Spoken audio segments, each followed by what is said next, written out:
Poisonrana.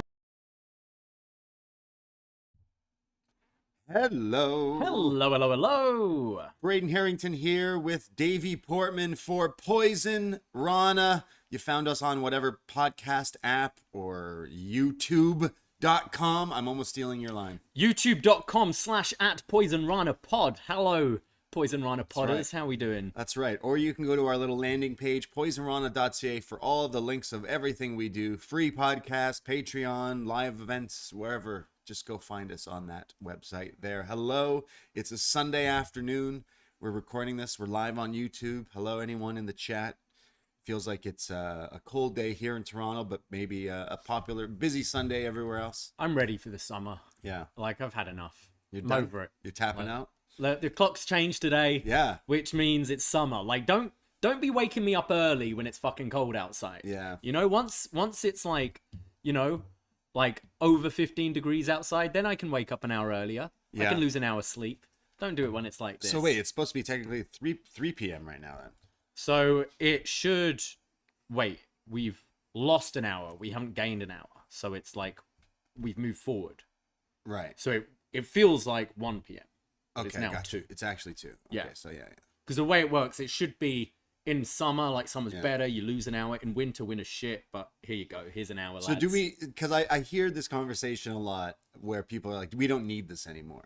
Should we just get rid of it? So like, would there be any setbacks to getting rid of it, or could we just not do this anymore? Well, I know the UK love it this time of year because there's like 2 weeks before they change their clocks. Okay. So like that means Monday Night Raw starts at 12. So they have instead 2 of weeks 1. of wrestling, Of like an an hour earlier. Yeah, and it's pretty nice. Oh, wow. I remember this time last year was I was back home Yeah. and we were doing Dynamite and NXT reviews at 5 in the morning or whatever. Jeez. So like those couple of weeks were a godsend. Yeah. But why the whole, like, I don't get why like North American time changes different time to the UK.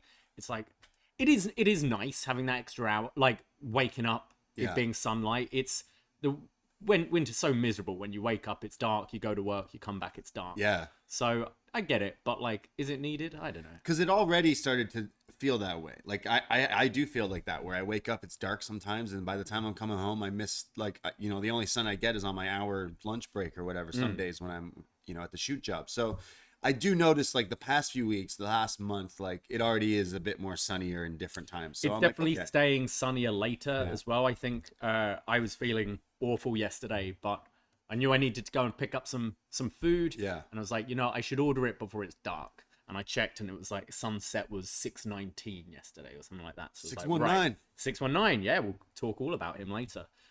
So I figured, like, okay, this is the time to go. Yeah. Let's go now. Before this. But that's, you know, we were talking like 5 p.m. a month ago. Yeah. So- Let us know. Like, does this affect you? Does it actually affect you? Like, I will say for us, our schedule is so all over the place anyway that I don't really notice it. It wasn't till I was out and about earlier where I was like, oh, okay, yeah, the clock's changed. I know it was today because I knew we were recording today at 2, and I was over at my girlfriend's place, and obviously she didn't change the clock back from last night. So I was looking at my phone and had an alarm, 11, and then by the time I'm waking up and looking at the clock, I'm like, wait, what? I can still sleep? And I'm like, no, actually, I'm late. No, I gotta go. So it's like, it did mess me up. I think this that's morning. the thing that's confusing is you have like your phone will Automatically change it does it. automatically, your computer changes it automatically. Yeah. Some appliances like ovens or microwaves, some do, some don't. Yeah, I'll tell you the trick So about- you're like, I'd rather it just, I've got to change everything, Yeah. or everything changes. I will say there's a trick though that I do is just don't change it, and eventually it'll go back to the right time.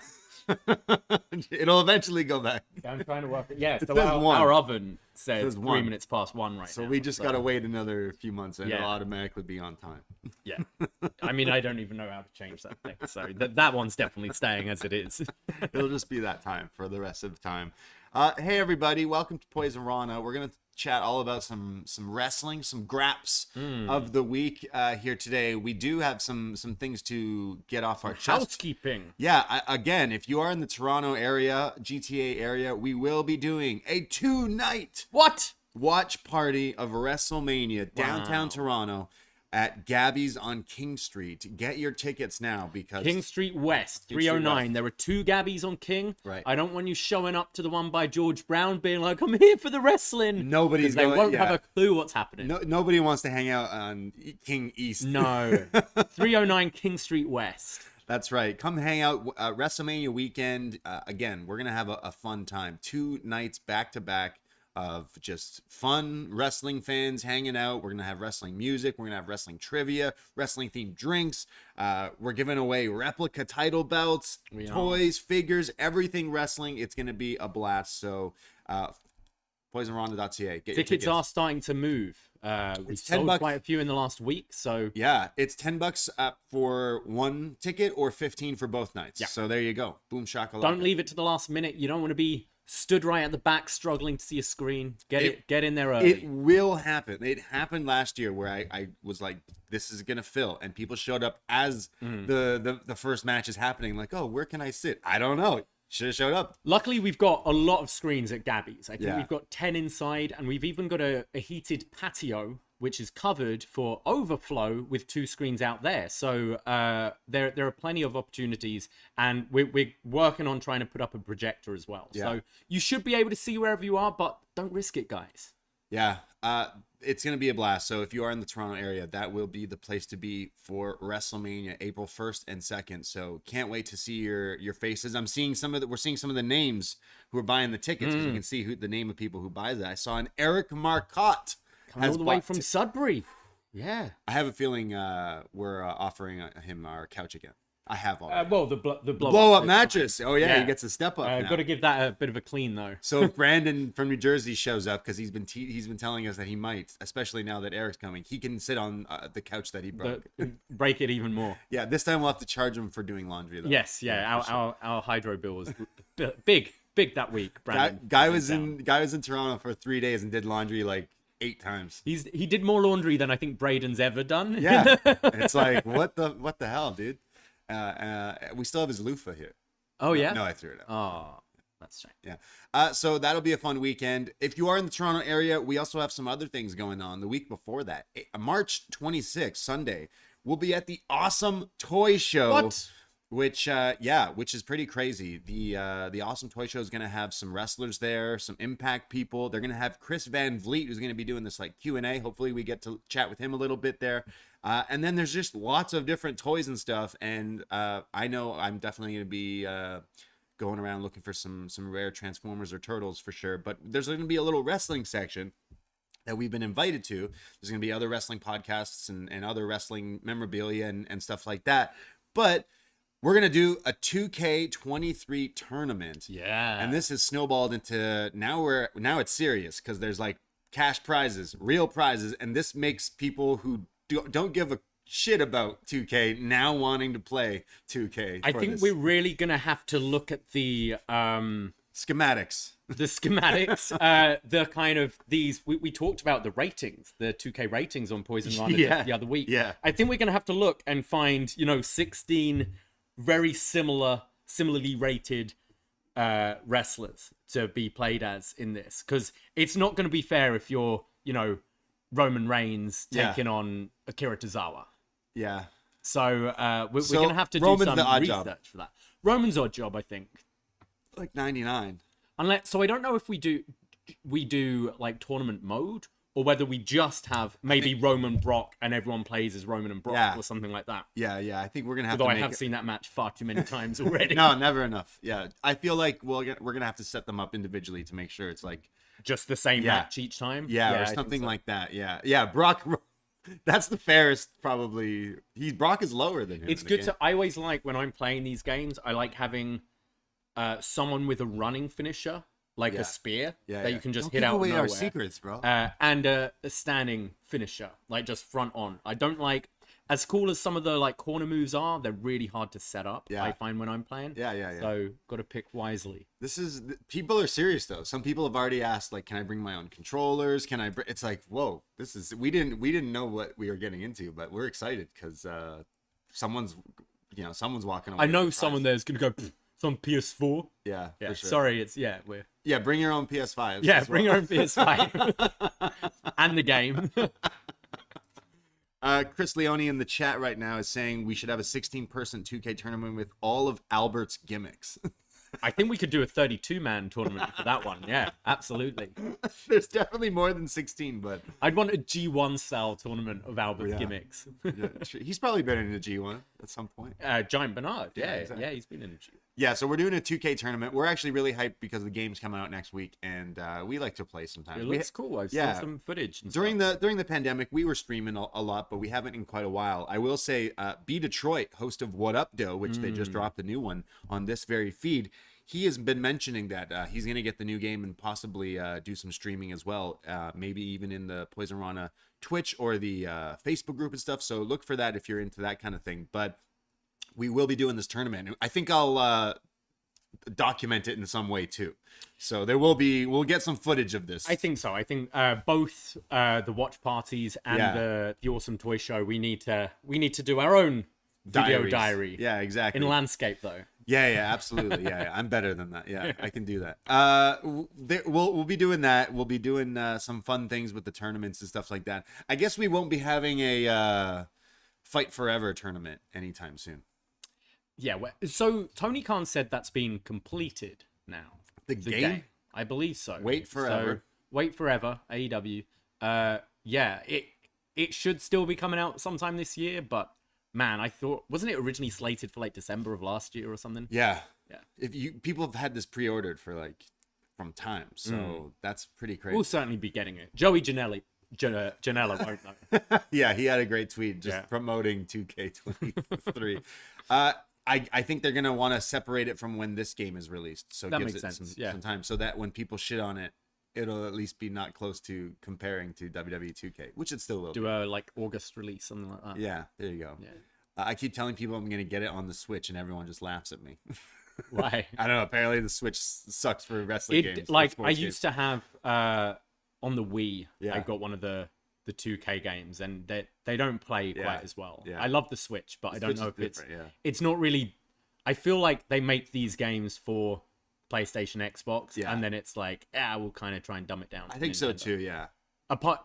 Unlike when they used to make, I mean, everyone still says No Mercy. Yeah. One of the best ones that was made exclusively for Nintendo. This is true. Yeah, different times though, but so we'll be playing the games when they come out for sure, and we'll be doing that tournament. Again, Toronto crowd, WrestleMania weekend for that party, then the tournament at the Awesome Toy Show. Go to awesometoyshow.ca for tickets for that, because we will be hanging out all day there, so come hang out if you are into that kind of stuff, because it'll be pretty sweet.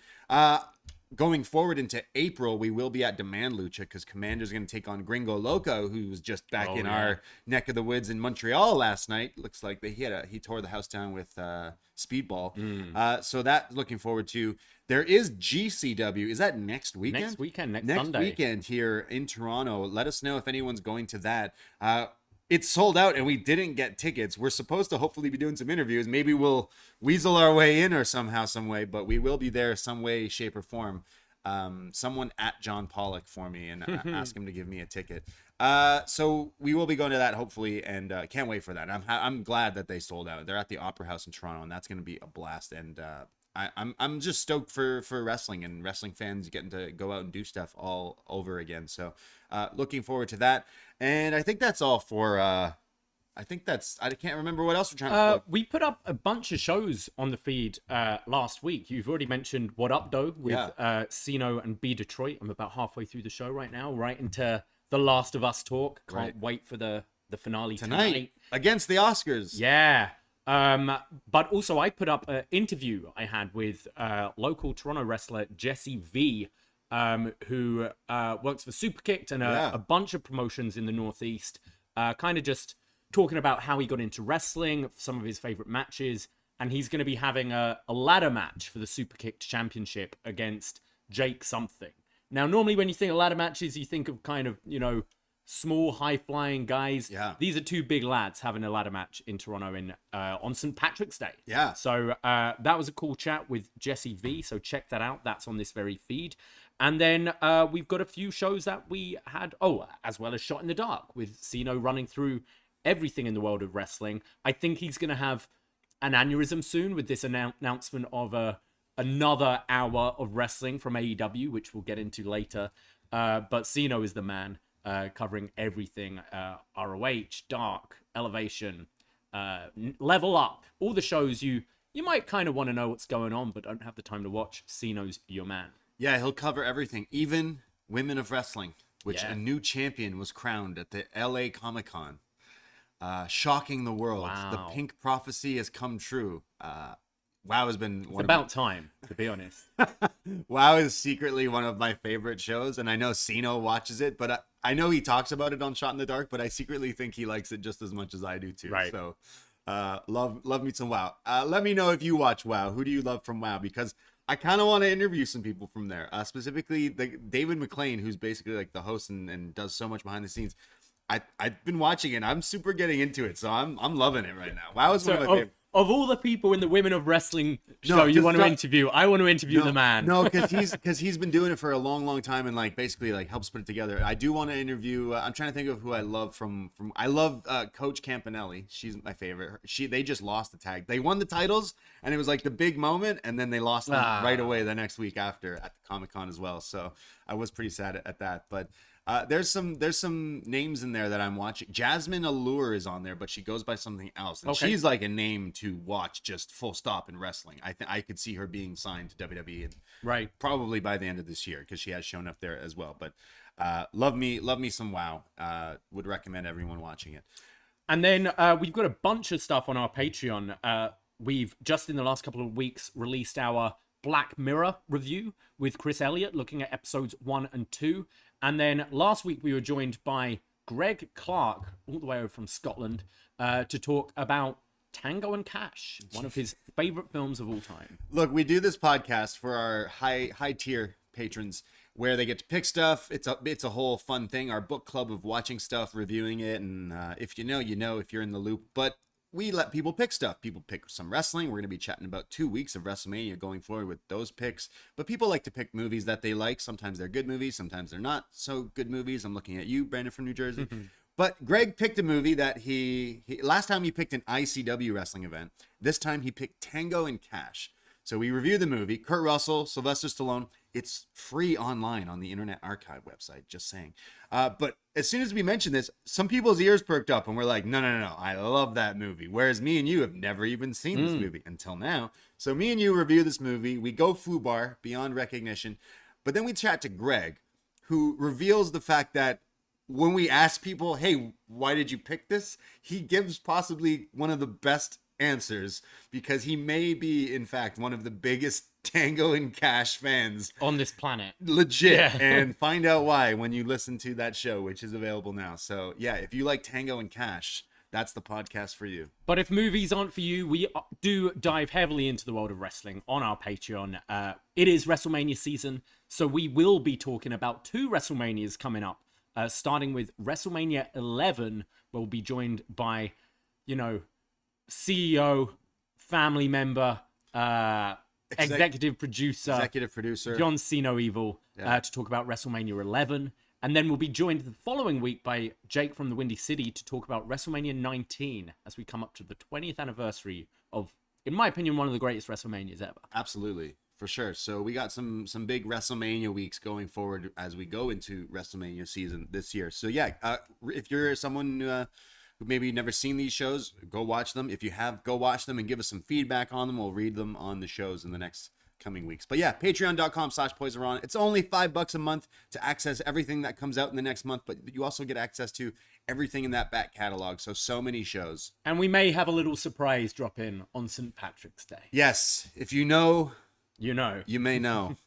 We're feeling a little lucky this St. Patrick's Day. So another secret show will be dropping this Friday. Get the green beers flowing, everybody. I guess now we can chat about some wrestling because I feel like there's not so much big news going around this week, but at the same time, it's like... Yeah, I agree. It didn't, when we were kind of putting together the list, it didn't feel as hot a week in wrestling as we've had maybe recently, but then there's certainly a fair amount to talk about. And I think this week we'll kick off with AEW following the incredible Revolution pay-per-view, which I was a big fan of. And we opened this week's show with Jay Lethal versus Orange Cassidy in their rubber match for the AEW All-Atlantic Championship for now. Pour one out. I thought these two had a pretty good match. Lethal is still kind of in that territory for me where I'm not overly invested. I kind of prefer him in this act with Jarrett. I found them quite entertaining. But when it comes to actual in-ring work, he's very solid. And I thought these two had another pretty good match for this title. I've been really enjoying the Jeff Jarrett and Jay Lethal thing. Like the TNA thing is pretty funny. And at first we all groaned, but they've become like good hands to make other people like look really strong. I would argue that instead of the Guns being the champs for this, like what we're calling transitional period, but lasting a bit longer, it shouldn't have been them. It should have been Jeff Jarrett and Jay Lethal. The heat would have been there is no heat with the Guns. It's not even gun smoke. There's nothing. There's no reaction except hey, don't call us ass boys. I feel like if you just got Jeff Jarrett and Jay as the champions, it would have been nuclear because people just easy to hate them, right? But I didn't mind the match, the singles match. But again, I do think they're like a better act. I liked how Orange like went for it right away. Like he has had a loss to Lethal, so he wasn't doing as much of his shtick early on. Kind of the bell rang and he went right for it. So they've announced that Jarrett will be facing Orange for the title on Wednesday in Winnipeg for the newly christened International Championship. I have some thoughts on that. Do you see Jarrett taking this? I could see that being something they do. Okay, so you're saying, hey, let's just go with I mean, I agree with you about the tag titles. If you're taking them off the Acclaimed, I feel like they'd have got way more heat on Jarrett and Lethal. I wonder maybe if Jarrett is the guy to take this international championship. Well, he's going to be the head of like live events or whatever for AEW, so it's something he can talk. Yeah, it's also like international. Sorry, is it the AEW International Shazam Championship? Shazam Fury of the Gods or whatever it's called. Which I did not know was a thing. Did not know that. AEW have normally been quite good at like doing the tie-ins between their like commercial partners and whatever's happening in the wrestling. This one was just like it was the fact Tony Khan's announcement was, we're renaming it, we're leveling up the championship because Shazam 2 is coming out. And we're like, what? And then it's showing clips of like Jarrett with his guitar and then Shazamming around. And so Shazam's not the movie with Shaq in it, right? Shazam's that's Kazam, right? No, Shazam's the superhero that they filmed in Toronto. And then there's a new one, which I haven't seen the first one, but there's a new one. So then they tie it into changing the title with promoting this movie, which I personally did not understand. No, I did not. It was another huge announcement from Tony Khan. I just like how he was there and he's. So I like that they've rectified, because as everyone quite rightly pointed out, a lot of those countries that are represented on this title are not in the Atlantic, but international is just another word for world. So I always thought that with the Intercontinental Championship, it's like it just means a world title, and unless it's you like play it into this is the traveling title, which we saw Pac do a little bit, like defending in the UK and Ireland and that kind of thing. I just find it's just another word for world. At least now WWE has their WWE title and their Universal title. Right. And then they've got their Intercontinental. So the universe is bigger than the world. They're all props anyways, but it's just so weird that like they've decided that like, no, we're going to change the name. to another stupid fucking name that doesn't. I get you're trying to make it the IC title, but we already got a lot of other titles. So yeah, like, I mean the TNT is the IC title. I'd say if they can go back to having this like tour more, I'd be more about it.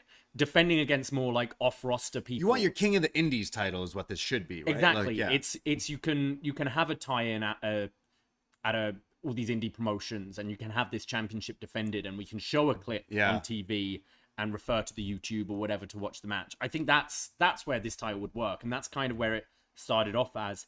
It's more become the Rampage title now, with Orange having pretty solid matches on Rampage every week, which I don't mind. Yeah, I think the name is better than the All Atlantic, so it's like whatever. But you're right, International is literally just another name for World. And with talks of will AEW continue to be on TNT? Will it continue to be on TBS? Will they have to eventually change those names of titles as well? So like there is things of that like in the future, but really it's just like, how many of these things do we need? Why do we even need this? I actually don't like this title. I liked the idea when it started with Pac doing indie shows and all that stuff.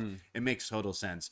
Obviously, whoever the champion is facing your indie guy is going to win, but there is like, you could tie that in somehow, but making it just another title. And I love Orange Cassidy, but like, and I know it's part of the shtick, but when he doesn't give a fuck about the title and he's Naitoing it up, having it in the backpack, it's hilarious. But it's also like, yeah, trust me, that's how we all feel about this title. It's not a real championship. So therefore, Jeff's going to win it. That's why I think Jeff would be a good He's going to do the IC title stick. He's like, he's an iconic IC champion. He's one of the best, right? So I think you could go along with that. I think him beating Orange would be the right guy. Yeah. Because he's a heel. Yeah, damn heel heat. I'm down for that. Speaking of heels, Ruby Soho recently turned heel and explained her actions on this week's Dynamite, because basically she said, hey, you didn't like me. You were booing me all the time, so fuck it. I joined my friends from WWE. You know what? I actually liked this promo Me from too. her. I actually thought she sounded pretty good, and some of the things she said was like pretty true. I think she could be the thing that kind of turns around. I've not been enjoying the Paige and Tony Storm thing, but now that they have a name, they're not just the bitches, the spray paint bitches. They're the outcasts. The outcasts, as their now okay. thing. Because they were saying like they were saying they were the outsiders. Yeah, they were saying the outsiders, and then they were like the bad like bitches, the freelancers. Yeah, it's like okay, what's going on? So the outcasts, which is that's fine. Yeah, cool. So they're going with that, and these three are going to come out to Roses, are they? Yeah, Outcast. Hey ya. Yeah. Some Fresh and So Clean. The Outcasts.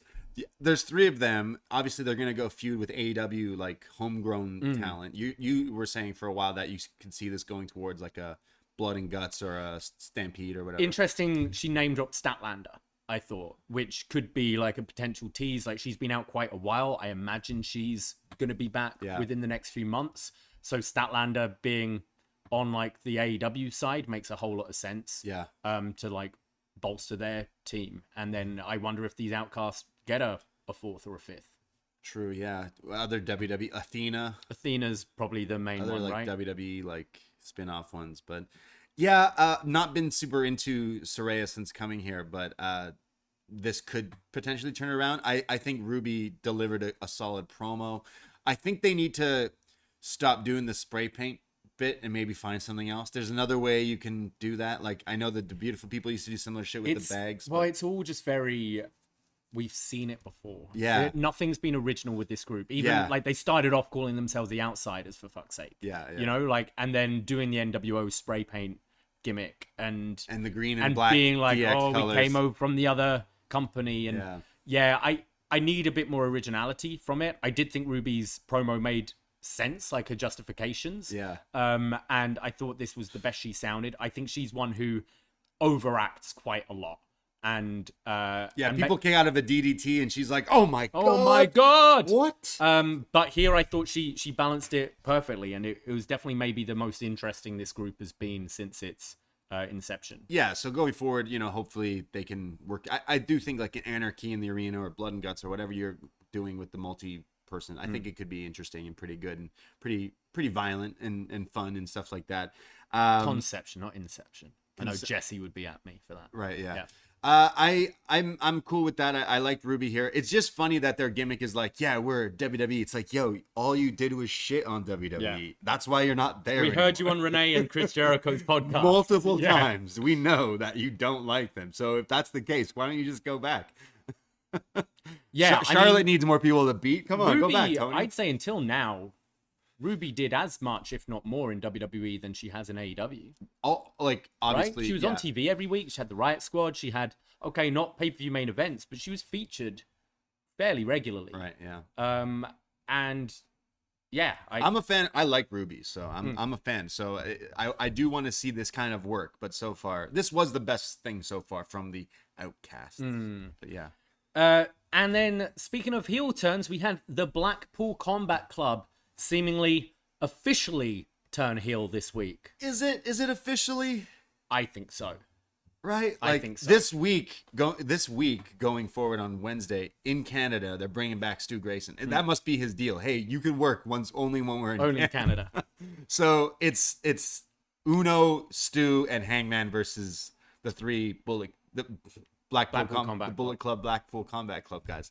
So, like, clearly they're getting booed because it's the Canadians. That's how we work. We cheer for I the would Canadians. think so. I mean, there was that low blow from Mox in the death match, and then Utah and Claudio have had like this dickish persona in the last few weeks, and then just a kind of unprovoked beatdown of the Dark Order. They're heels, but like they're still wrestlers people pay to go watch. So it's like they're still not going to be the complete. Next week when they're in somewhere else in the States, like they're still going to get like somewhat cheered because. Yeah, but I think their whole thing is they're bad guys now. I don't think they're going to be your chicken shit bad guys. They're going to have the same like aggression and things, but just a bit meaner and uncalled for.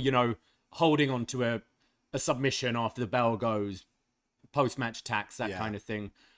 Interesting because I would have assumed this was the end of the Hangman Mock story. Yeah. But it seems to be continuing. So there's got to be some reason for it to kind of linger on so that MJF can do something else for a while. I do think Hangman MJF is the big pay-per-view match next in May. So I'd say the singles match is probably done, but whether we get some, again, like going back to Blood and Guts, Anarchy in the Arena, that kind of thing. Perhaps Hangman Dark Order against BCC, maybe. That'd be pretty cool. I mean, Uno proved he likes to bleed too. Yeah. So, and Stu, is Stu back? He's just here because it's Canada. Where's Stu from? He's from Quebec. Montreal, He's right? from Quebec too. Quebec, so Uno and Stu, so they're not real Canadians then. So they'll still get cheered in Winnipeg though. Yeah. I did look at tickets to Winnipeg.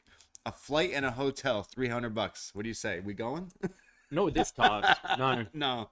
It does look like a fun card. I wish I could be there for the rebar mitzvah of MJF though. That should be fun. I will say I think the TV's been lacking the last few weeks. This episode was pretty angle heavy, but just I can't say anything particularly connected with me. And I mean we'll get into that with the main event in just a bit.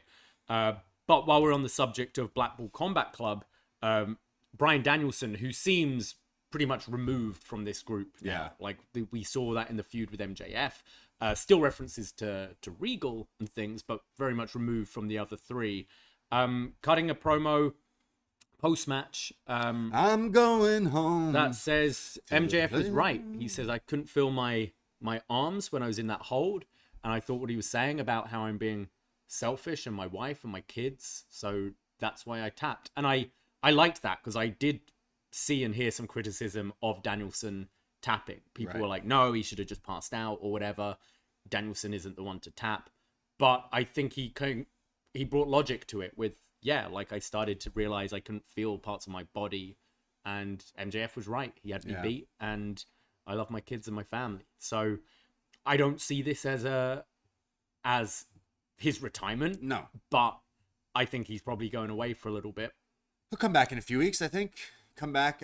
I would imagine it's good timing because you are saying the combat guys are going heel. So it's like get him not there while they're kind of being dicks. And then he could come back and be like, yo, Sarray, what's going on here? Why are we feuding? Why were you doing this? So yeah, you could. I like that. You could have him, I don't know, Supercard of Honor. Claudio Danielson? It's Eddie and Oh, Claudio. of course, yeah, of course. But maybe afterwards, down the line, I think a rematch with Mox you can always do. I don't see Danielson going away for like that long, a month maybe tops, because next, late May is the pay-per-view, Double or Nothing. Obviously he needs to wrestle on that. I would put him in just another big solid banger singles match against someone and steal the show again. But then, there is hopefully Forbidden Door 2, and we finally get that match. The Zach match? Yeah, Zach called him out on Ring of Honor, so you're going to that match. I would think so. Yeah. But maybe you hold him off until Forbidden Door. Yeah. Maybe he's not on Double or Nothing. And maybe that is the match that you have Zach kind of repeatedly calling him out, and people are like, no, Danielson has said he's done. And that could be what brings him back. Something on this week's Dynamite, I agree with you. It didn't really hit for me. I liked, you know what, though? I'll give them praise on letting some things breathe.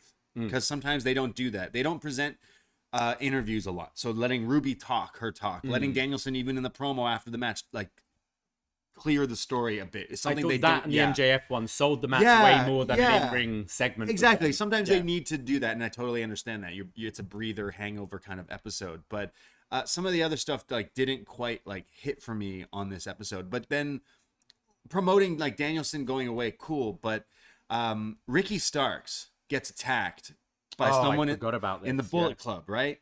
And I went, oh, is it Jay Lethal? And everyone in the crowd thought it was, sorry, not Jay Lethal, Jay White. Everyone in the crowd thought it was Jay White. And then when everyone went, oh, wait, that's what's his name again? Oh, yeah, Juice, right. No offense to Juice, but that was a terrible spot to put him in. I said Starks needed to get on the Juice last week. Yeah, they literally took that as verbatim. Just so bizarre. Whereas you could have had something like that where it is Zack Sabre Jr. attack him. And I don't know. I'm hoping this Juice Starks feud is just like building to a TV match in 2 weeks and Starks can move on. I hope this isn't a long time thing. I think Starks is someone you've kind of got to ride this momentum with at the moment. He had the pretty good match with MJF. He beat Jericho twice. He needs to be like, if you want fans to start like accepting him as this is a potential main eventer, Juice Robinson ain't the way to go. Yeah. And especially after a feud which a lot kind of criticized with Jericho, just it dragged out and things.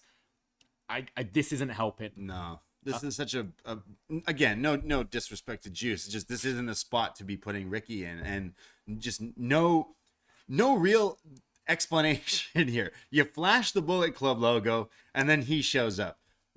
As someone who watches, I've watched CJ Parker for a long time. I've watched Bullet Club. I've watched Dynamite since it started. What's going on? Why is he here? And is it Bullet Club? Where the fuck is his friend? Where's this? Why is he still in Bullet Club? Why is he wearing jeans? Why, like, none of it makes sense. Well, I think that it was almost it's a crutch, right? Like he's left New Japan. Yeah. He's in AEW, and there's nothing about this guy. No character, nothing to get an AEW fan interested. So it's, shall we just lean on the Bullet Club logo? So lazy. They know what that means. People that don't necessarily know Juice too well, they know what that symbol is. And I just found it very very like really trying to give this guy something by just keeping him with Bullet Club. Is Bullet Club finally dead? Like Finley's the leader now, right? Like he's the one who took out Jay White. I keep saying Jay Lethal, Jay White, and like he's basically the new Switchblade with the leather jacket. So like, hey, I'm cool that they're still whatever, but like it's been beaten to death, and it has been for a long. That time. was like 5 years ago, when AEW was starting. So like, it's so beat to death, and Juice like was just put in that bad spot because I don't care about that match at all. I'm actually a lot lower on Ricky Starks than a lot of other people. The match at the pay-per-view was fine. His talking is what really impresses me, but I think that Jericho feud did that. It made me less interested in that character. And now he's fighting Juice. Cool. Now I know which match to go to the bathroom for because I don't care about this match. I bet that match is this Wednesday. You really I think Starks needs people of a high level. If you're really putting stuff behind him, you need a heel Moxley beating the shit out of him and Ricky trying to come from under. Have they announced the match? Have they? No, not at this point, but they they possibly could. Yeah, so. just get it over and done with. Yeah. The main event this week was for the TNT Championship. Wardlow defending his TNT title, a new TNT title because he had his stolen. Man, that's crazy. So Wardlow beats Joe at the pay-per-view, and then like what, the day of this Dynamite, he posts that his car had been broken into, his gear stolen, his bag, his title that he just won, everything stolen out of his car, and he was rushing to get gear made. I'm assuming they had backup TNT titles there or somewhere to get some, and it's like, man, that's so shitty, especially like it's probably a fan who knew that something was in that car that would be worth something. Yeah. What are you gonna do? Sell this title like down the line? It's just so shitty. I don't remember where they were this week, but just Sacramento. Come on, come on, people. Yeah. So and then he had a worse night. Hobbs stole this one from him as well. He had his title stolen twice. I kind of liked how they used the car story. To like go into this match. They were fighting in the parking lot. I liked the look of both them in their street gear. This reminded me of Here Comes the Pain. Oh yeah, old Attitude Era. Remember when like Foley and Rock were fighting for the title, and the Rock would wear his street gear because it would be like a street fight. I was getting Cena Eddie vibes from this as well. This is the parking lot, bro. I thought this was a pretty fun match actually. Like seeing these big lads go at it, smashing each other on top of cars until the end. Yeah, the thing that they used, the car angle and him thing, I think it worked. That sometimes, like I'm mentioning, sometimes they take things and it doesn't work, but showing us like, yo, this guy got his car broken into. He got a title. Like, he's mad. He's very upset. And here they are fighting, smashing each other in cars. I thought that was like such a little good thing. Whoever was like, why don't we do that? Bravo. Like, great suggestion there. And then someone suggested, yeah, why don't we have Hobbs win the title with the help of his new manager, QT Marshall. Yeah, QTV. QTV, which Toronto area people may recognize. That logo is completely Rogers Cable from like 10 years ago. Right. It should just, if you put that font in red with the circle, it's Rogers TV from like 10 years ago. So really, really funny, really odd. The internet, I wasn't watching with you, but I'm sure your reaction, as to many people's, were like, What? It's bizarre because I think Hobbs has proven on his own quite recently that he can talk. He's quite compelling. He's got like a weird like humor about him as well. Like I think he's a good talker, and we've broken him from Team Taz. We've had him break from his manager and stuff. With Ricky. And Taz is more of a legit manager than QT Marshall. Look, QT has his place. Like obviously he does a lot of the training there. And when we've been at like dark tapings, like he comes out, and as for a lower card guy, he gets pretty good heel heat from the crowd for QT. And I think on dark, once in a while against someone on a rampage or whatever, cool. This is a step back for Hobbs, where you really should be elevating him as this solo guy who beat Wardlow on his own. He can be. I feel like his character's been treading heel baby anyway. Doesn't make like sense. Yeah. Work with it. I think this got a groan from a lot of people, and like, what the fuck are you doing? Like he's got that QT Marshall stink now. Yeah. And I think, you know, when you're putting together a show, we often say you want a hot opener and you need a hot ending. You can forgive stuff in the middle. 9 o'clock, it wasn't that good. But if you come out remembering that last moment, wow, that closing match was so good, or that surprise return at the end was awesome, and wow, that 6-man tag, the kick of the things was great, you think you saw a good show. But this show this week, I just found myself laughing. International title, Shazam, and QT Marshall. Like, that's what I come out this show remembering. Yeah. And I'm like, sure, Lethal and Cassidy had a fine match, but I ain't remembering that after. You know what? Yeah, I actually love QT Marshall. When he is on Dark and Rampage and getting in little quick TV feuds, he gets that heel heat. He knows what he's doing. And not only that, he knows how to wrestle. Like, right? This guy trains people. He knows what he's doing. But to use him and the re-debut of him with QTV in this main spot for Hobbs, like, what? That's just so baffling. And again, that's coming from someone who I love to hate QT. I think he's a great enhancement talent for the middle of the card, for the middle of the show. But to then have this, like, are they going with the fact, are they saying that he's the one who broke into Wardlow's car? Because they, like, Maybe. you could go that route Yeah. as well. However, watching last week on Dynamite with Hobbs, you would have figured all those refs who were holding the ladder came out to help him win this match. He didn't need QT last week to win against 5 other people or whatever. But this week, nah, QT Marshall's I wonder coming if this is a one and done for the angle or whether it is a permanent pairing. I think they're together. I think they are. I really hope lame. it's just a one and done because I did like they did call back. Like QT has been there with Hobbs a few times, being like, "Hey, if you need me, I've got your back." And Hobbs has been kind of like laughing him off. Right. So maybe it is just a one and done, but it's baffling. They're together for sure. It's weird. Hobbs has been flip-flopping around, and then finally they decided to pull the trigger last week with winning that ladder match, which I think all of us were like, okay, that means he's winning this week. Like, you wouldn't just do that. I think if he just squat, even if you just like he uses a weapon to win, like any other option, but they landed on let's use QT. The TNT title's been good for like elevating that person. And you've kind of been seeing needs that extra step forward, and Hobbs is absolutely the right choice for it. I think it's a shame this title has flip-flopped a lot in the last year. Last week. Well, I mean, just it was flip-flopping with Sami and Scorpio, and then flip-flopping with Joe and Darby and Wardlow and all this. I feel Wardlow still, I kind of worry a bit for him. Yeah. Because I think the luster's worn off with him and just losing this title in quick fashion as well.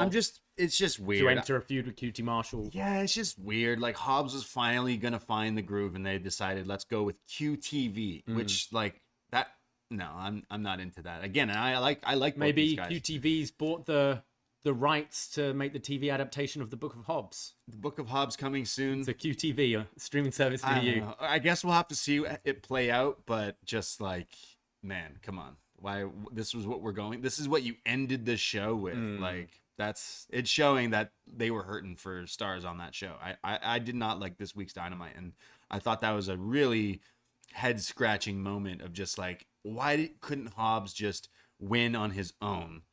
Even if he's cheat, like weapons, low blow, whatever, it just weakened that. It just made me go, well, don't care about that anymore, like instantly. And again, I'm someone who does like QT, but just the wrong move. Yeah, just the wrong move. So going to the rumor mill this week, something I've heard whisperings about in the last few days. It started with a whisper. Is the potential of a 4 pillars match for the AEW Championship. So Sammy Guevara, Jungle Boy, Darby Allin, and MJF. And I was like, okay, that seems odd because I assume Hangman. Yeah, but that's still a while away. But then Hangman's still tied up with BCC, where we thought that was over. And then on Rampage this week, Darby Allin had a... What's that? I don't know what that is. I was suffering yesterday, so I didn't go to work. So what Rampage? Was QT on it?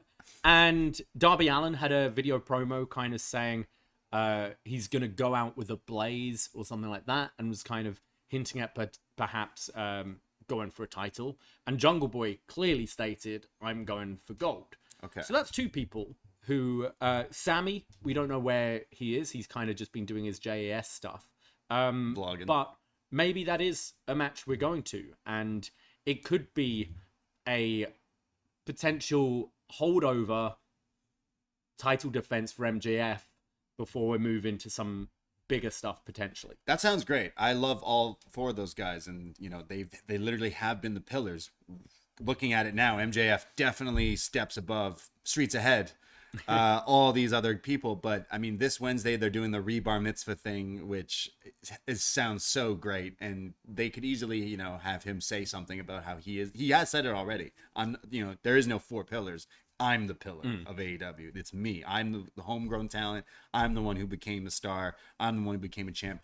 That could easily then have Jungle Boy come out. He's beaten all of them. Yeah, he could then like shit on them, and then Jungle Boy comes out and been like, "Hey, I just won a match. Like, I should get a shot." And then you have Sami come out and be like, the beginning of Raw. Essentially, yeah. Essentially, you could do that kind of thing. I do think maybe in a few weeks set up this match. MJF could sell it like, wow, I have a 4-way match. Like, I could lose the title, and I think that could be pretty cool. You have it as like Tony Khan stacking the odds against MJF. Right. I don't necessarily see this as a double or nothing match. No. But I think like a branded AEW Bash of the Beach. Whatever, something like that in about a month. Something like that could work. I'm interested. But maybe it is a pay-per-view direction. Yeah. And I think at this point, Sami is the one you're going to have to try and elevate a bit because he's definitely lost stock since the TNT Championship. And he hasn't done anything. He's just Jericho and Tay's manager. About with that Action Andretti. Yeah. So I would like that match if they were to go forward doing that. And again, MJF, like, who else is there to...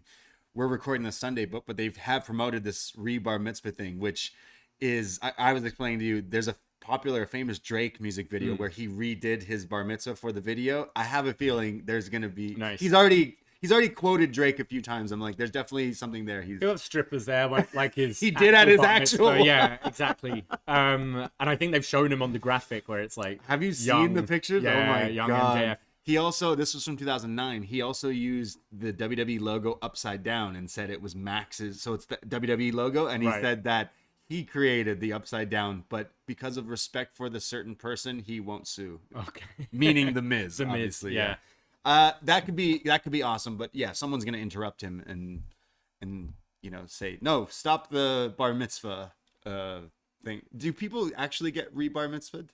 Is that a thing? I don't know. Yeah. I don't know. You renew your vows, don't you? Maybe when you've been a bad Jew for a while, and then you're like, no, I need to. That's why Drake did it. Yeah.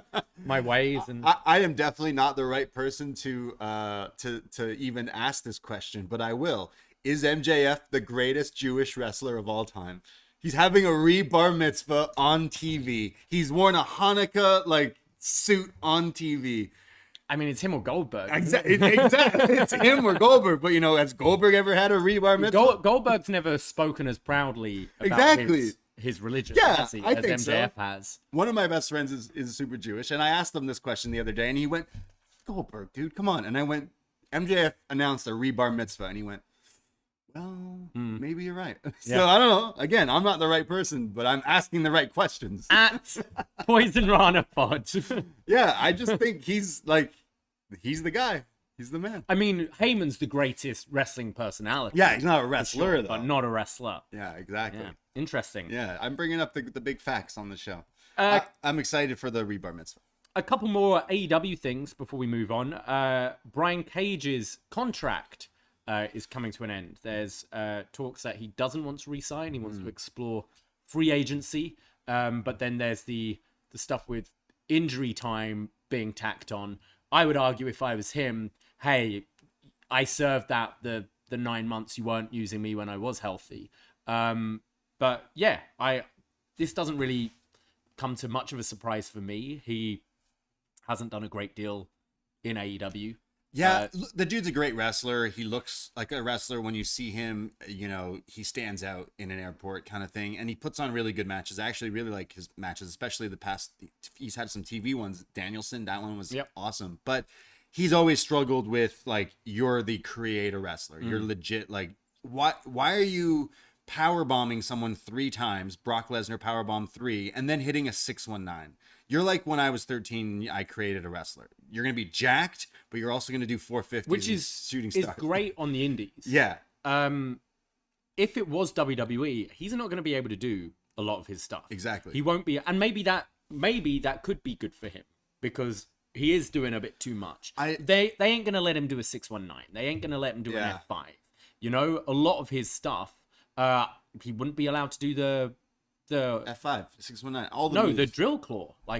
They ain't letting someone do that. Yeah, I don't think it's in the WWE. Best move, but no, yeah. So I do think that maybe limits him, but could also be a blessing if he does other stuff. I don't know if there will be interest in WWE because he's been around for a long time. He caught my eye in Lucha Underground. I was gonna say he's been doing it for a long time, and I was surprised WWE have never really seemed to. I've always been surprised that they never, just because he's huge, just Vince McMahon would be like, oh, I want this. But something that since AEW I've seen is he doesn't have any character. He doesn't really have much charisma. He's always had someone talk for him, and having him in not the kingdom, whoever he's the embassy. It's that's not really much to do. So if the guy thinks he's worth more and wants to go explore, then just go let him do it. I don't think he would necessarily be something that we're missing here in AEW. He's not being used anyways. So honestly, I just see him going back to Impact.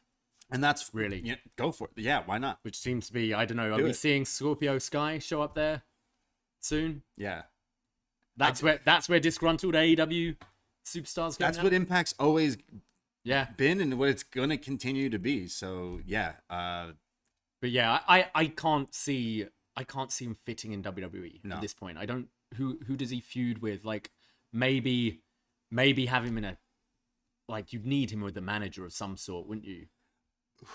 What AEW fans, who in AEW is gonna miss Brian Cage? Well, he's not been positioned as important. Yeah, he was for the first few months when Tony Khan first got him. He won Face the Revolution or whatever, with the chip, whatever ladder match they did. He won that and then had the title match with Mox and had a bit of a run to start with, then just vanished for best part of a year.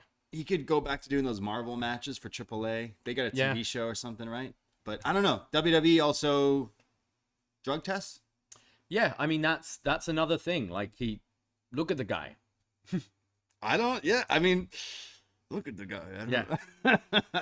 I'm not someone who's really on nutritional things, but is that... Hey, maybe he has a really good workout nutritional regimen, but like... He looks like an action figure. Yeah. So, like, again, I like his wrestling, but I actually think he should go back to Impact. Him and Josh Alexander.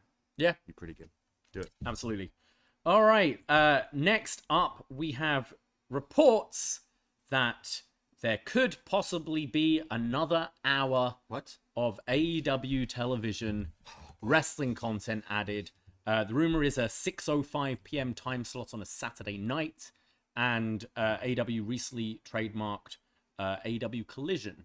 So could we be getting an hour-long show, which would mean, I think pay-per-view weeks, Tony Khan would be booking a wrestling show every night of the week, because you have Dark Elevation, AEW, Dynamite, Ring of Honor, AEW Rampage, AEW Collision, and then 4 or 5 times a year a pay-per-view on a Sunday. Wow, that's a lot of wrestling. I love wrestling. Obviously, we talk about wrestling a lot. We do a lot of podcasts on our own things. We do a lot of... There's so much to watch. Is that really something like wrestling fans need right now? Like, you're already struggling for people to watch the Friday night show. So adding something else that's on a Saturday... I think moving Rampage to a Saturday would be a better deal. Like, I don't dislike the 6:05 time slot on a Saturday. It tends to be 6:05 live. Yeah, it tends to be like, before you're going to go out. It's going to be for like kids watching who are like staying in on a Saturday night. Yeah. It's like part of your, like, I remember being a kid watching, Gladiators, Blind Date, Baywatch, all of that on a Saturday night back to back before I was old enough to go out and do stuff. But yeah, like, you'd have to get rid of Dark or Elevation or something. You can't, I don't see what this show would be for. It's just crazy. I already can't keep up as someone who I love this stuff. I wake up, I always want to look up wrestling or watch wrestling and watch wrestling a lot, but I can't keep up, and I already have my schedule. And I'm sure there are people out there like John Cena, Shot in the Dark, who are completists and want to watch like the net of everything. And like, there was a time when I was like that and I would watch a lot of everything, but it's just so much that like you have to pick and choose. And it's not, think of like wrestling, like outside of wrestling, like TV shows. If you're a big fan of The Rookie, right? The show The Rookie. And then all of a sudden they go, okay, well, clearly people love The Rookie. Here's Rookie MD or whatever, this other one. Okay, cool. And then we're going to do crossover shows. Okay, cool.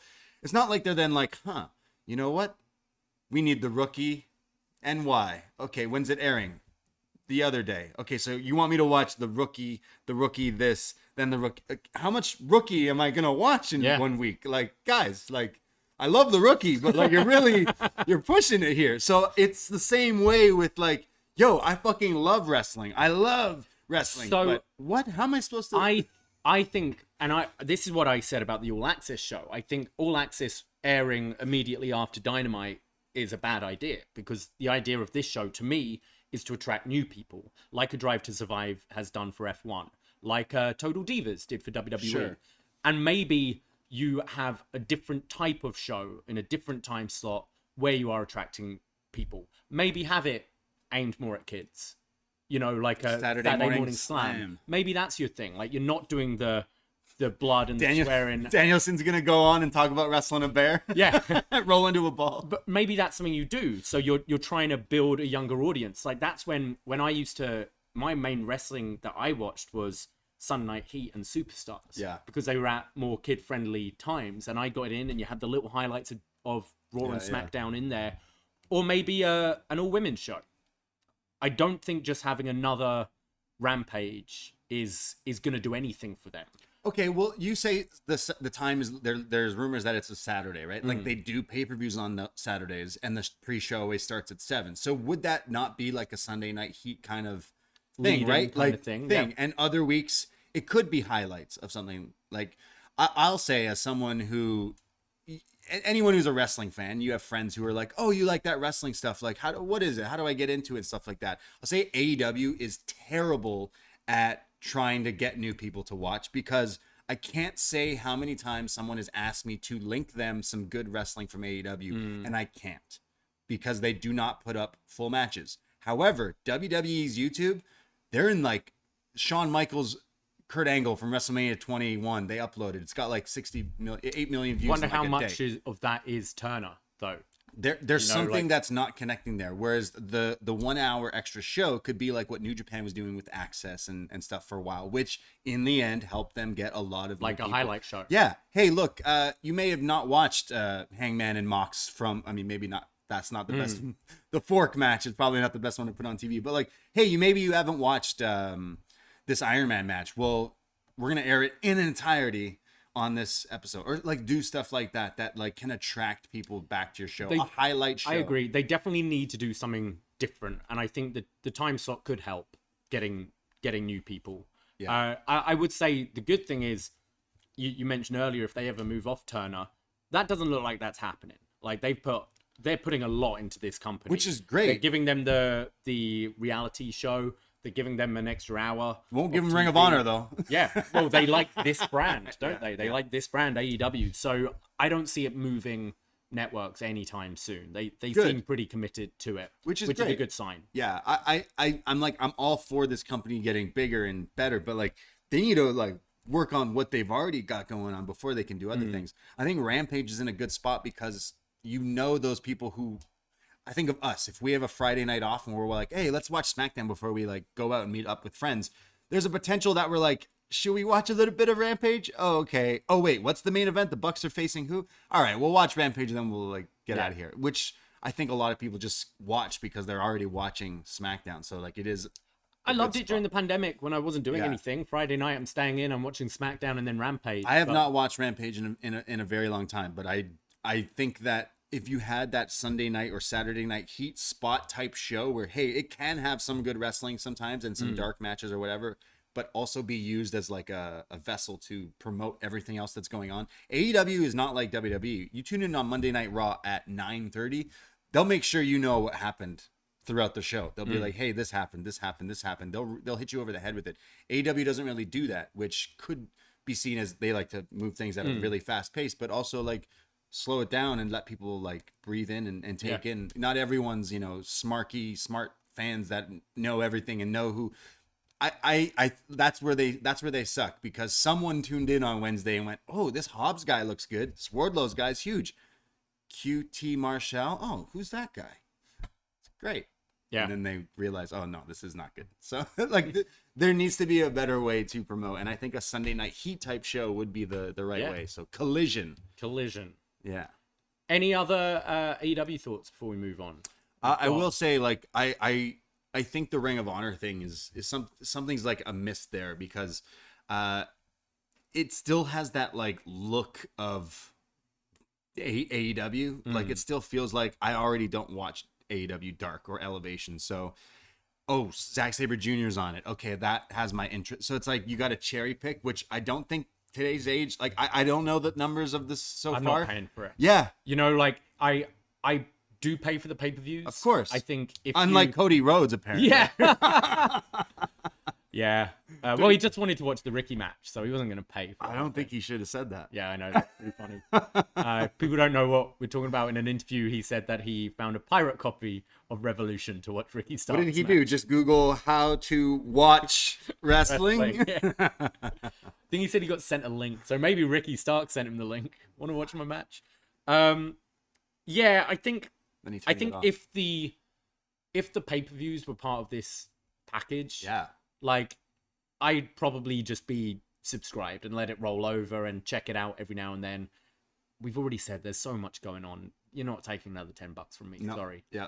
And then 30 for the pay-per-views. Like it's too much. It's too much wrestling, and it's like, you want me to give you money. I have no problem. I get way more than my money is worth buying a pay-per-view. I've never had a single gripe or regret from buying a pay-per-view. Yeah. Can't say the same thing about WWE back in the day when you spend $60 and be like, that was a fucking waste of money. I've never felt like that with AEW. And I always tell my friends, hey, AEW pay-per-view this weekend, like it's only $30 on Fight or whatever. Like it's worth the money. And people who have bought it kind of agree. Everyone, like this past week, that last pay-per-view, like, was incredible. That was like way worth my money, our money. So it's like 5.75 the main got, I think. 5 points. Yeah.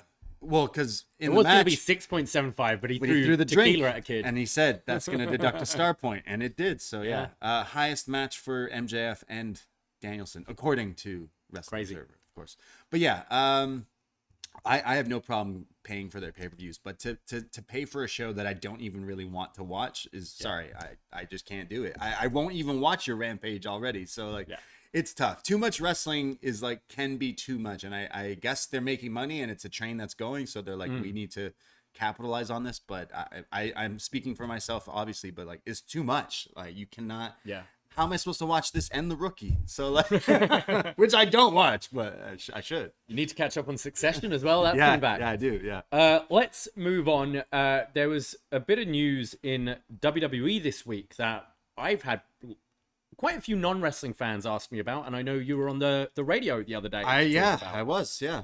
So it's betting in WWE. WWE are trying to, they're approaching different like state commissions and stuff to try and get betting going for WWE, saying that they'll use the same company, I think, that do the Oscars to results are going to be locked in earlier and kind of only kind of need to know basis, so to try and stop leaks coming out.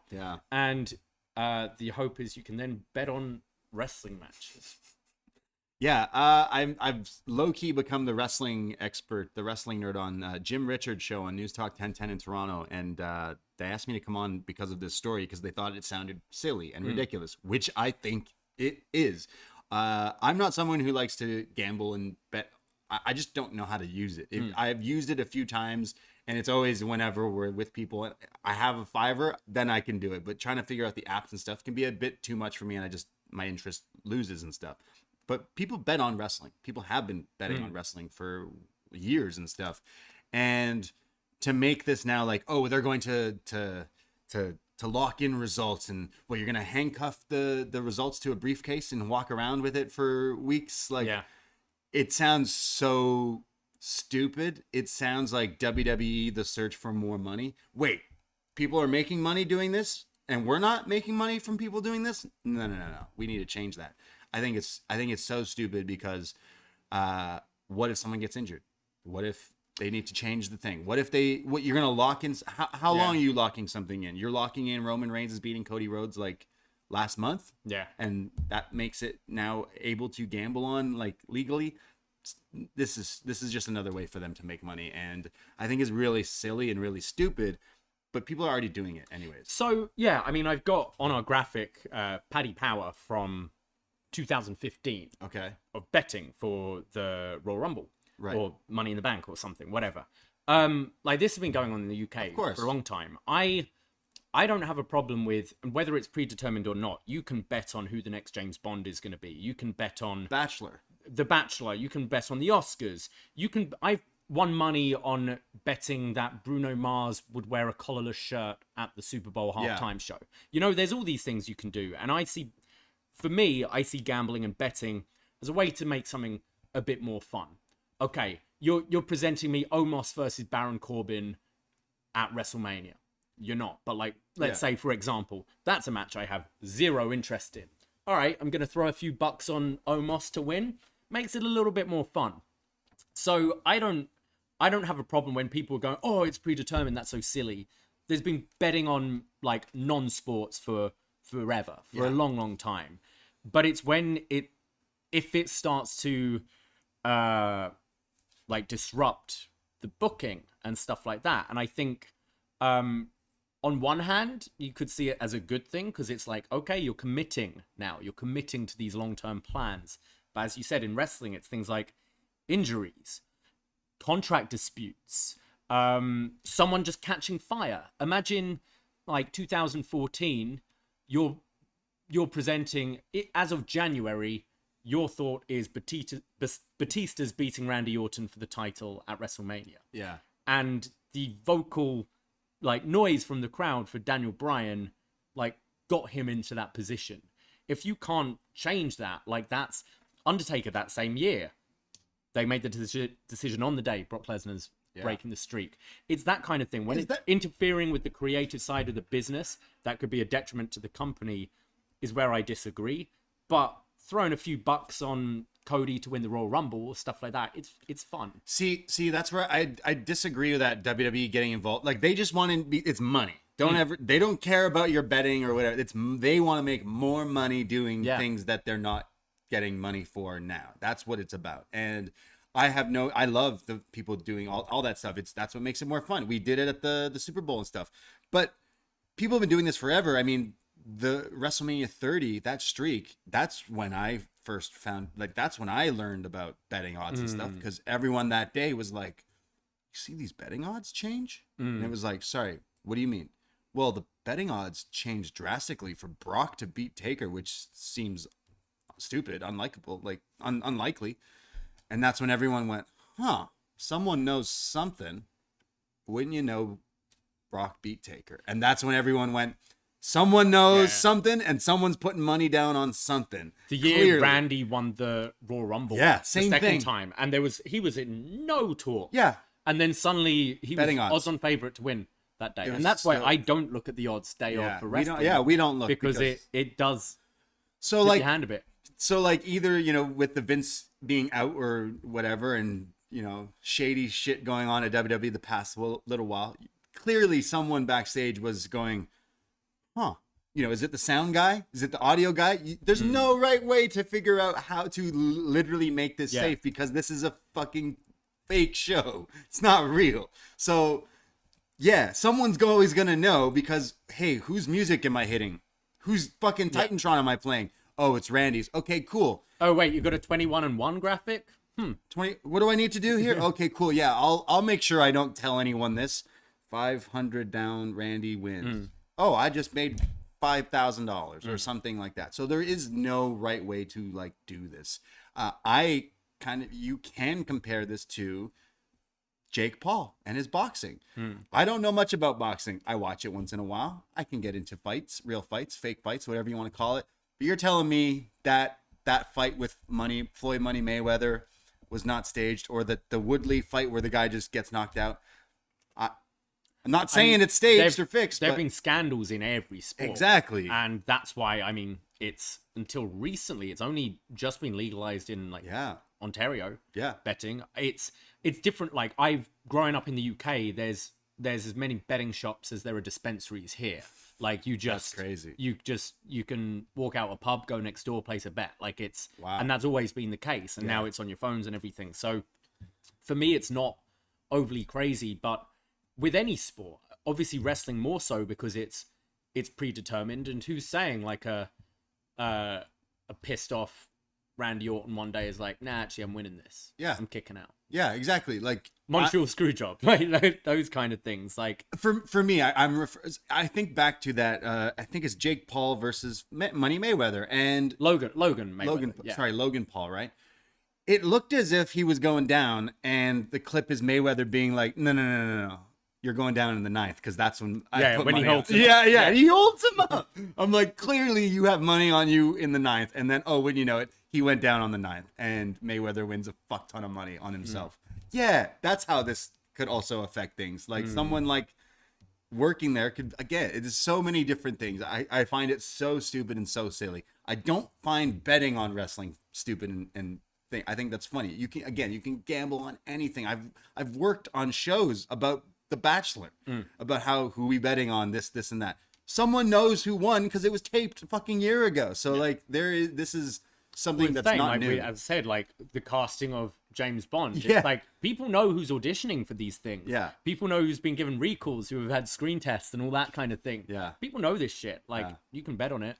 So it's definitely an interesting one. I think they approached was it Michigan and Georgia, I think. Right. Like the states. One's already backed out. So I don't really see it going ahead, but if you do want to bet on wrestling, get a VPN. Or come to our watch party because we're thinking of how long Cody Rhodes' entrance goes for. Yes. For one of the bets. Exactly. There you go. Moving to WWE TV, I didn't think a whole lot happened this week on Raw and SmackDown, but a good big angle at the end of SmackDown was Jey Uso explaining his actions. Yeah, I think we could recap like the story of when they turned on Sami. Was it last week on Raw? That was pretty good. Yeah. I still think they missed a step with the Montreal crowd. You had both the Usos in Canada. Somehow you got that to happen. And you just had Jey like walk off. You wanted to expand the story when I think you had it like right there. You do it. And like nuclear fucking I watched back the Raw clip when he's beside Sami, right? And then he super kicks him. It just felt like, all right, now you're doing what you should have done. You'd have got bigger heat for sure, but I thought that was one of the biggest pops there when Jey did walk out and didn't do anything. So I kind of liked it, and what I like with this promo is Jey still sounds like a prisoner of the bloodline. Yeah. You know? He's saying, like, it wasn't like, I was playing with Sami all along. It was like, yeah, but like, what was I supposed to do? These are my brothers. These are my cousins. This is family. I had to do this. He's going to take the bloodline down from the inside. Therefore, I still feel I'd love, if it's not Cody, I would love Jey to beat Roman for this title. Because I think which sounds ridiculous, but it would be full circle. This whole story started with this guy, as I said, becoming prisoner of Roman Reigns and him having this grip on him. And I thought this promo from Jey didn't really sound like a heel promo. It wasn't a Ruby, you were booing me, so I turned. It was, he genuinely seemed to love Sami Zayn and was like, but, you know, I had to do this. What did you expect? I had to do this. And whereas Jimmy's all like, we're bad guys. Jey still has that, that conflict. And you don't see that in wrestling. Wrestling quite often, as soon as you turn heel, you're like, you know, cloak and daggering it, like, yo, mwahaha, twirling mustache, I'm evil. And I think there are so many more layers in this where the fact that we haven't put Owens and Sami back together yet, which would have been that easy moment in Montreal. Yeah. But there's years of like baggage these two guys have had that they've got to process and deal with. So I thought it was really done well, and I'm still pretty compelled by this. I will say my interest in it has dropped since Montreal. I feel like if this was a season premiere or finale of a show at Elimination Chamber to go to the next story, I do feel like there was a bit that for me, like, I'm like, all right, well, I know we're going to this tag match, so I don't really need to watch Raw or SmackDown to understand that. And I have watched the Bloodline stuff, and I do feel like there was something missed with the story. Could be, Owens comes out to save Sami, and then like, I just saved you. I don't need to deal with this. And then they continue to beat up Sam, and he's like, all right, like, I need to get, and then you set up the tag match. Cause now it's like a few more weeks to Mania, and now they're just going to 1 week go, all right, well, now it's the tag match. I feel it's going to be Cody who's got to bring them together, you know? And then I think you could do the 6-man at Backlash or whatever. Right. Yeah, I like as well how Cody's almost positioned as big brother to Sami. And I think if it is Cody that wins the championship and say come SummerSlam or whatever, you want to do that match. Yeah. I think you could have a thing where Sami's like, you know, stop it. Like, because it is almost like he's helping him, but it's belittling him in some way because he's like, oh, I'm coming out to save you, little guy. Because I see the storyline with Jey, and I like that he's like, oh, I didn't, I like Sami and stuff like that.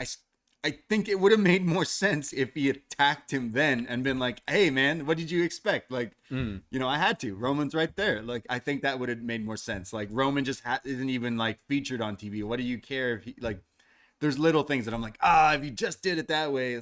I feel like, I feel like when people watch a season finale of a show, and then everyone's bicker at the water cooler, like, well, Walter White should have done this. And I feel like I'm like that. I'm like, if you just did it like that, I would be so more into it. See, I think that's just easy. Yeah. I think that's typical wrestling booking, where you just go, I'm a good guy now. I'm helping this guy. No, he's good. I think the story. I think this is more I think the story could have then been like this, where it's like, hey, like Kevin doesn't still want to, but instead it's like, well, we know that these 4 guys aren't scheduled for a match at WrestleMania, which is 2 nights.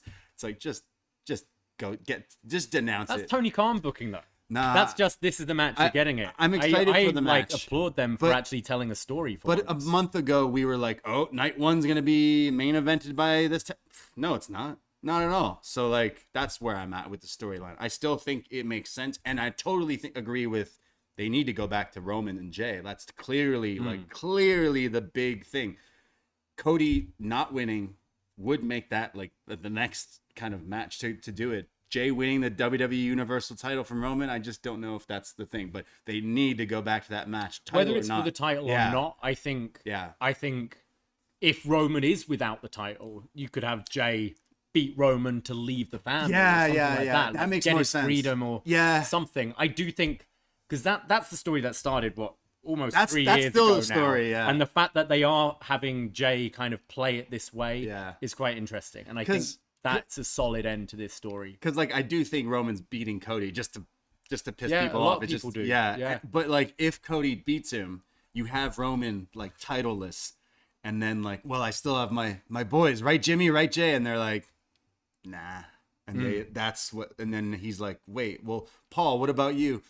And Paul's like, well, Brock beat Omos tonight, so and he goes back, Brock's done. I do see that happen, like gradually his empire crumble. Everyone is leaving him. They're without any of the gold. And then he'll be like, Solo. And Solo's like, nah. I had to vacate the North American title because of you. I do see like Jey and Roman as the next, still like the big thing. But I'm still hyped for Roman and Cody. I'm still hyped for all the matches. I'm just saying, like, I think there could, because a lot of people are going and speculating about the whole Jey from the inside is gonna. Don't worry, that's what he whispered to him, right, Sami, like before kicking him. Don't worry, I have to do this, but like this is gonna hurt, but it'll be worth it. So like, I still see good stuff coming from that storyline. They announced the first induction to the 2023 Hall of Fame, and it's Rey Mysterio. Yeah. And then I think it's been maybe not confirmed yet, but Conan going to be inducting him. Bit of a surprise. They don't usually induct active wrestlers, but I think Rey is completely someone you should put in the Hall of Fame. Oh, yeah. I went, he's not in it already? Yeah. Like, when he wasn't wrestling for a while, I figured that's when he got put in. But absolutely, Rey Mysterio is one of the all-time greatest, the greatest luchador, the greatest masked wrestler, inspired pretty much every wrestler going in this generation today. I don't think there's any argument that this guy should not be in the Hall of Fame. And is this Conan's WWE debut? Not wearing a... Not as Max Moon? I guess so. Gimmick? Yeah. I would not trust him with a live mic at the WWE Hall of Fame. But I love Rey Mysterio. This is pretty cool. I actually thought it wasn't legit, and I thought it was like somehow related to an angle with Dom kind of being like, no, you don't need the Hall of Fame. Do you see them doing an angle at the Hall of Fame? Maybe, possibly. We don't normally see angles at the Hall of Fame, but... So what, Conan joins with Dom to start the Filthy Animals? No, I'm just saying maybe Rey does his speech or whatever and Dom interrupts. I don't know. Dom walks out. You kind of did that on SmackDown with him interrupting his acceptance of the induction. But there's also talks of Great Muta going in the Hall of Fame. Great Muta's meant to be going in. You would figure like a Batista, because they announced him and then he just wasn't put in because of the pandemic and stuff. And like being in Hollywood would make sense. Depends on his schedule. Yeah. The Rock. Like if you're having Batista or if you're having The Rock, you want them there in person. You don't want any kind of video acceptance or anything. You want them to be the draw. But 3 weeks out, you would have figured they're really late to this class this year. Yeah, it feels like if you're someone who's bought tickets to this, you'd kind of... So it's after SmackDown. So you just stay there? It's a combo thing. Oh, okay. Then that's so it's not quite like it used to be where you're trying to sell the event on its own. Right. But yeah, so like Rey could headline, perhaps. I don't know. Hey, I think it's great that Rey Mysterio is in it. I legit thought he already was, again, like I said. But I do suspect they'll add some other big names to that class there. Who else would you put into the Hall of Fame? Well, we normally have a tag team. Well, what's Mick Foley going off about? Okay, so I've got that as the last point, but let's just skip to it now. Sorry, yeah. Mick Foley said in an interview this week that he has been approached to induct someone into the Hall of Fame. And he said, this is by no means confirmed, and I won't say the name of the person until it is confirmed. But I think that fuels speculation for, say, The Rock. I mean, The Rock could have multiple people inducted, but I think Foley, The Rock and Sock, I think that's... Foley was one of the people that kind of put Rock over like early on. They had the great tag team run. This Is Your Life. I could see Foley being the guy. He also said it's someone I haven't heard from for a while. Yeah. Which with Rock's, I can't imagine Dwayne Johnson texting Mick Foley every day. Yeah, I don't even think The Rock said anything after he hit him with the chair 10 times after that match. Or whatever. Yeah. Isn't that the story? Yeah. Who are some other people you could feel Foley's inducting?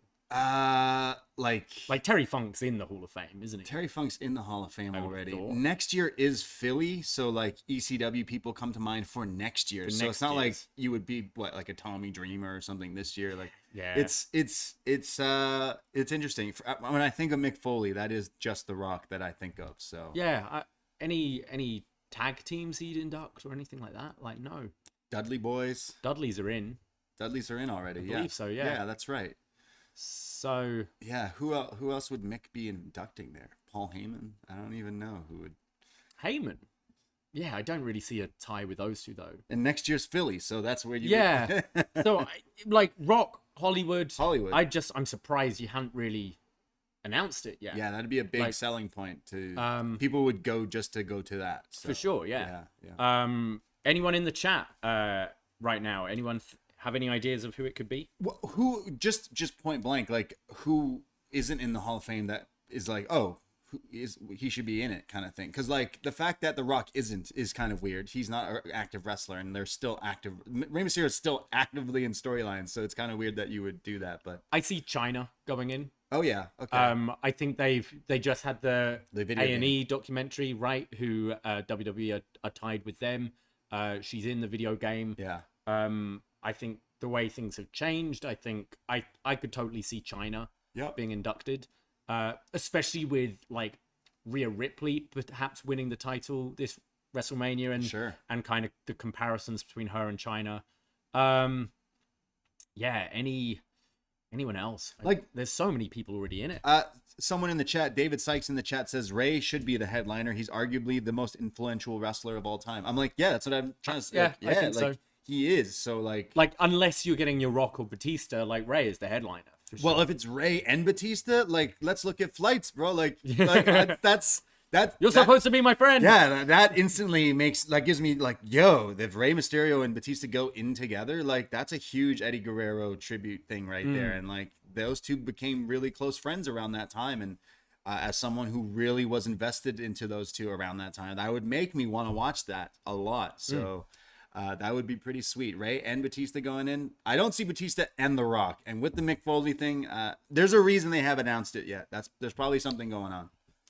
I mean, the only other person I can think for... There's two other people I can think of for Foley. Yeah. And that would be Randy Orton. Okay. He's still wrestling.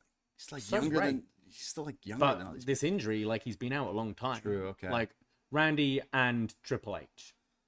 I don't see Triple H being inducted by Mick. I don't see Triple H putting himself in at this point. Right. I think it's more likely we'll see a Vince go in before a Triple H. Triple H already has one ring. He's got the DX deal, but yeah. But like Foley would make sense for him because as much as there was apparently like animosity at times, like Foley made Triple course, H, right? And I think he knows that. Anyone who's hit Mick Foley over the head multiple times with a steel chair gets to be inducted. Yeah, he's helped you so much. Yeah, at Poisonrana Pod, who deserves to be in the Hall of Fame in WWE that isn't there already? There's I can't think off the top of like names, but again, Rey Mysterio legit. Hardy Boys at some point obviously will be going in. Yeah. Edge and Christian together. Yeah. Christian by himself as well. Edge is already in it. Foley putting in Edge and Christian. Like they used to have a lot of stuff together when Commissioner Foley and Christian being killed off on AEW. Christian's definitely coming back to the Fed, but I don't think it'll be in time for that. No. Yeah. All right.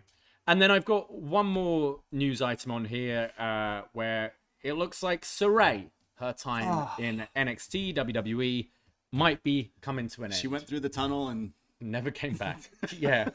You know that Jake Gyllenhaal gif where he's just like on a late night show and he gives a kiss to the crowd and then like walks through the smoke and disappears? That's Sarray. She goes through the tunnel. Never comes back. Yeah, I'm not surprised. Like they've not used this girl well at all since being there.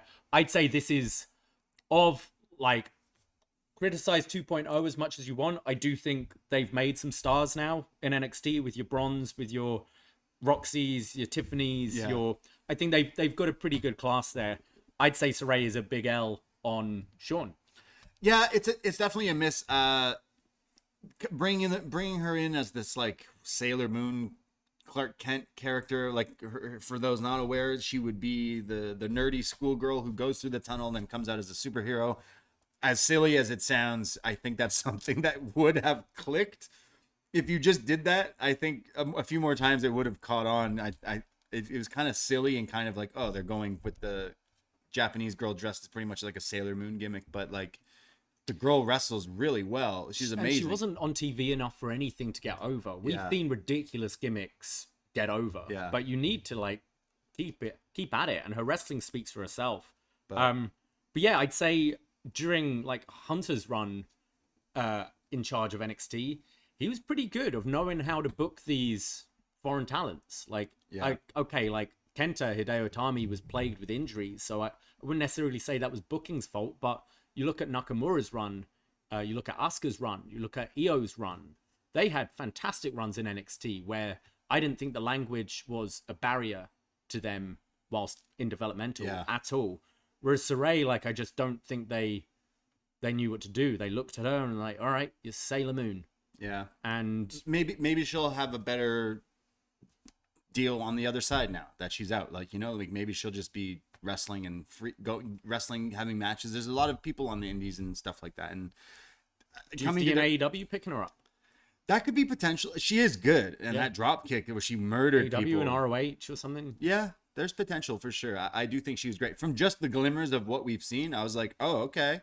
There's some stuff. It was a shame. We definitely didn't see enough from her. I'd just say maybe the Mandy Rose thing was the biggest thing she'd done. Yeah, that drop kick is pretty great. Yeah. The one to Gigi she did. I still don't know how she does it. Yeah, I don't know how she does it without actually like hurting the person. But you mentioned Nakamura. Did you see this photo that was posted, I think yesterday or today, with Nakamura hanging out with Takeshita at Ikemanjiro's house playing mahjong? Eating Cinnabons? You know they had to have Cinnabons there. He's like, yo, Shinsuke, you want a Cinnabon? He's like, no. You want to go surfing? That sounds fantastic. I haven't played mahjong. I haven't in a long time, but I want to go back to that bar. I was there yesterday, but it was packed, so I left. I was going to go on the other day, but it was too snowy. It was rammed yesterday night. There is a bar called Mahjong in Toronto. But yeah, Takeshita versus Shinsuke. Please somehow, some way. Please somehow, some way. I see Nakamura inducting Muda, though. Oh yeah. Is Muda gonna call him names after? Maybe. Maybe that. Not give him a mic. Yeah. There's few people not give up. That's always the draw for Hall of Fame for me, though. Is like, wow, you're giving Ultimate Warrior a live mic. All right, let's see how this goes. That's the thing. Like, we need a put down and lock in betting names and winners and stuff like that. Dude, it's wrestlers. You're telling me you want to lock in your betting odds on a wrestler that could tweet something? Yeah. Yeah. Change the whole. Exactly. Yeah. So Sarray to AEW, possibly, maybe that's something we would like to see, but yeah. Well, there you have it. I'm trying to think of other things that was going on this week. I know we have the bar mitzvah of MJF that was taking over wrestling Twitter. There was a video of Braun Strowman trying to do a kip up at a live show on Friday night, which he couldn't do. But really? Okay. I did go to a live show last week, and it was Braun, Ricochet, and Drew. And there was a spot in the match where Ricochet does a kip up, and then Drew does a kip up. So I know Braun was like, "Fuck, I gotta work on that kip up." So definitely tried to do it and was like, "Nope, okay." I don't dislike them as a team. No. I caught a bit of their match against Viking Raiders, I think, and Braun and Ricochet. Yeah, Braun just launching Ricochet out of the ring is pretty funny. What's their? I don't mind the tag team either. It's like, what else are you gonna do with either of you? But what are they called? Why are they bald? Little Big? I don't know.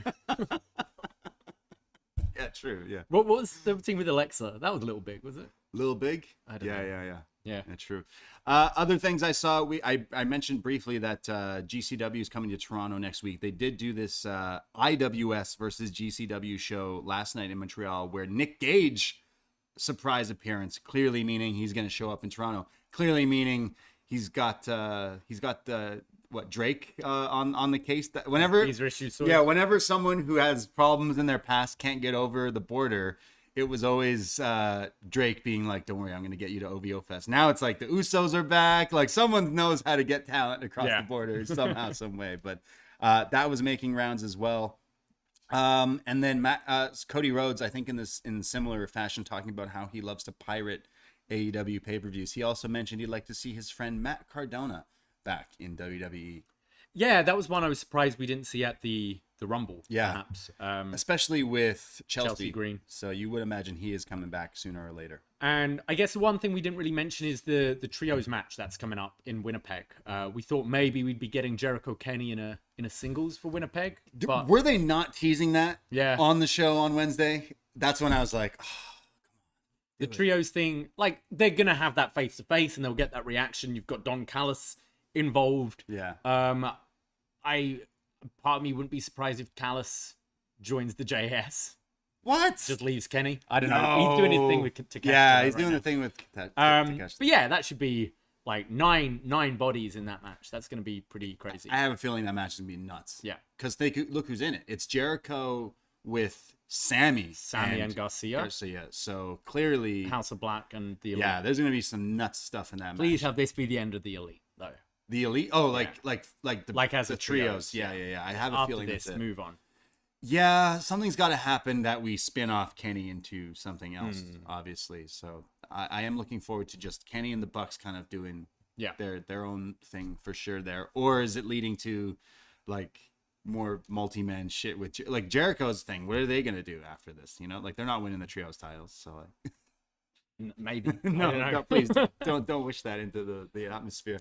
I guess that's it. I am looking forward to this Winnipeg show with Jericho and Kenny. First time big wrestling show with featuring both of them on it. Like I'm gonna have FOMO because like I'm like, oh man, that's something that could be pretty special. I did think, what if I were to be if I lived in Winnipeg watching last week, are we going to Kenny Jericho 1-on-1? I would have just done that match because I did look at like Expedia. Let's see, last minute cold Winnipeg Wednesday evening.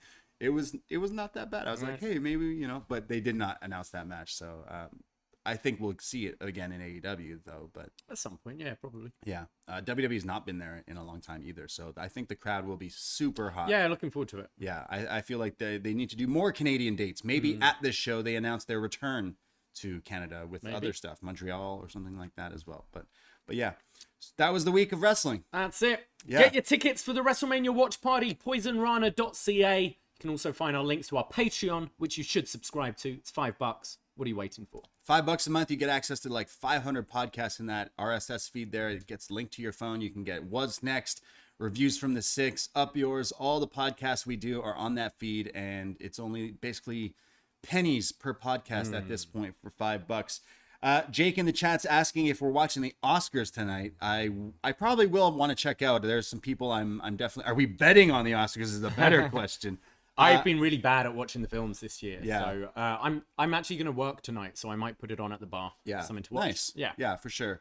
I will say I hope Everything Everywhere All at Once gets some big wins. I'm really hoping Michelle Yeoh wins for lead actor. I really hope that movie cleans up because that was my favorite movie this year. However, I'm really on the spectrum of two different ends here because I really want Everything Everywhere All at Once to win Best Picture, but if that doesn't win, I want Maverick to win.